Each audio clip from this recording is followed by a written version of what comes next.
Hello दोस्तों, देव TV में आपका स्वागत है।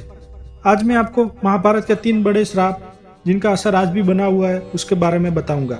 आपको मेरा वीडियो पसंद आया है तो लाइक करें और मेरे चैनल को सब्सक्राइब करें। दुनिया का सबसे बड़े महाकाव्य माने जाने वाले ग्रंथ महाभारत चमत्कार, रहस्य, वरदान और श्राप का एक लेखा जोखा है। महाभारत में कई सारे श्राप और वरदानों का उल्लेख मिलता है।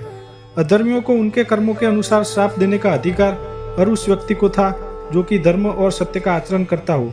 वैसे तो महाभारत में आपको अनेकों सैकड़ों श्राप और वरदान मिल जाएंगे, लेकिन आज हम आपको 3 ऐसे प्रमुख श्रापों के बारे में बताएंगे कि महाभारत काल से लेकर आज तक इस धरती पर अपना प्रभाव बनाए हुए हैं। पहला, युधिष्ठिर का स्त्री जाति को श्राप। जब महाभारत युद्ध में कर्ण की मृत्यु की बात माता कुंती को पता चली तब वे उसी स्थान पर पहुंची।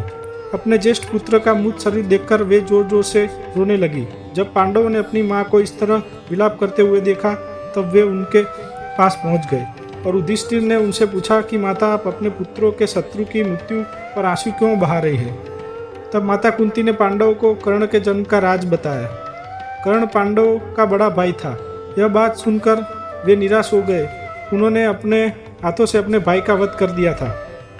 इसके बाद शोकाकुल अवस्था में युधिष्ठिर ने समस्त स्त्री जाति को श्राप दे दिया कि आज के बाद कोई भी स्त्री किसी भी प्रकार का रहस्य ज़्यादा समय तक नहीं छुपा पाएगी। युधिष्ठिर द्वारा दिए गए श्राप के कारण आज माना जाता है कि ज़्यादातर औरतें के पेट में कोई भी बात नहीं रहती और वे हर चीज़ दूसरों को बता देती है। दूसरा, परीक्षित को मिला श्राप और पृथ्वी पर हुआ कलयुग का आगमन। महाभारत के युद्ध के बाद पांडवों ने कुछ वर्षों तक हस्तिनापुर पर राज किया, लेकिन उसके बाद उन्होंने राजपाट त्याग कर स्वर्गलोक की ओर प्रस्थान करने का निर्णय लिया। उन्होंने अपना संपूर्ण राज्य अभिमन्यु के पुत्र परीक्षित को सौंप दिया। परीक्षित पराक्रमी और एक अच्छे राजा थे। उनके शासनकाल में प्रजा भी खुश थी, सुखी थी। लेकिन एक बार राजा परीक्षित शिकार और वन भ्रमण पर गए थे। वन में उन्होंने समीक नामक ऋषि को मौन व्रत धारण किए तपस्या में लीन पाया। राजा ने उनसे बात करनी चाहिए थी, लेकिन ऋषि ने कोई बात जवाब नहीं दिया। उसके बाद क्रोध में आकर राजा परीक्षित ने उनके गले में एक मृत सांप को डाल दिया। जब ऋषि समीक के पुत्र शुंगी को यह बात पता चली तब उन्होंने राजा परीक्षित को श्राप दिया कि आज के 7 दिन बाद तक्षक नाग के डसने से राजा की मृत्यु हो जाएगी।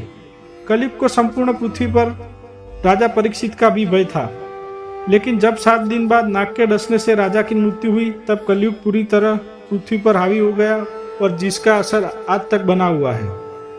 तीसरा, भगवान कृष्ण का अश्वत्थामा को श्राप। जब महाभारत युद्ध में पूरी कौरव सेना मारी जा चुकी थी और सिर्फ द्रोणाचार्य पुत्र अश्वत्थामा, कुल गुरु कृपाचार्य और कुत्रवर्मा ही जीवित बचे थे, तब रात के समय अश्वत्थामा ने पांडवों के पुत्र को पांडव समझकर छल से मार दिया। उसके बाद अश्वत्थामा का पीछा करते हुए पांडवों के साथ श्री कृष्ण वेदव्यास ऋषि के आश्रम जा पहुंचे। अश्वत्थामा को अमरता का वरदान प्राप्त था। जब उसने पांडवों को जीवित देखा तब उसने ब्रह्मास्त्र से पांडवों पर हमला कर दिया। अपने बचाव में अर्जुन ने भी ब्रह्मास्त्र छोड़ दिया। वेदव्यास जी ने दोनों अस्त्रों के बीच जाकर उन्हें टकराने से रोक लिया और कहा कि तुम्हारे इस कृत्य के कारण लाखों लोग की मृत्यु हो सकती है, इसलिए उचित यही होगा कि तुम अपने ब्रह्मास्त्र वापस ले लो। वेदव्यास जी की आज्ञा मानकर अर्जुन ने अपना ब्रह्मास्त्र वापस ले लिया, परंतु अश्वत्थामा अस्त्र वापस लेने की विद्या नहीं जानता था, इसलिए उसने अस्त्र की दिशा बदलकर अभिमन्यु की पत्नी उत्तरा के गर्भ की ओर कर दी। इस बात से क्रोधित होकर श्री कृष्ण ने अश्वत्थामा को कलयुग के अंत तक भटकने का श्राप दे दिया और कहा कि तुम किसी भी जगह किसी से भी बातचीत नहीं कर पाओगे। तुम्हारे शरीर से लहू की अजीब सी गंध आएगी और तुम दुर्गम वनों में ही पड़े रहोगे। कहा जाता है कि भगवान श्री कृष्ण के इस श्राप के कारण अश्वत्थामा आज भी जंगलों में भटक रहे हैं। आपको मेरा वीडियो कैसा पसंद आया कमेंट बॉक्स में बताइए और मेरा वीडियो को लाइक करें और चैनल को सब्सक्राइब करें।